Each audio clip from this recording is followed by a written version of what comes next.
here at a running track, combining running and skipping. So with each lap completed, I do 10 double unders. And the reason being is, one, it's fun, and two, kind of varies the motion of the body. With running, you're propelling yourself forwards, whereas with the double unders, you're going up and down. So combining the two activities gives you a momentary rest between the two motions.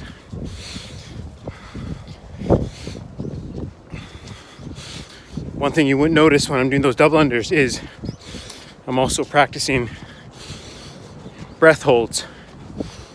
So just before I go into the double unders, I take a gentle inhale through my nose, a gentle exhale out through my nose, and then I perform the 10 double unders, all before taking another inhale through my nose. So that's a strategy called breath holds, and it makes your body adapt to both carbon dioxide and becoming more efficient at using oxygen.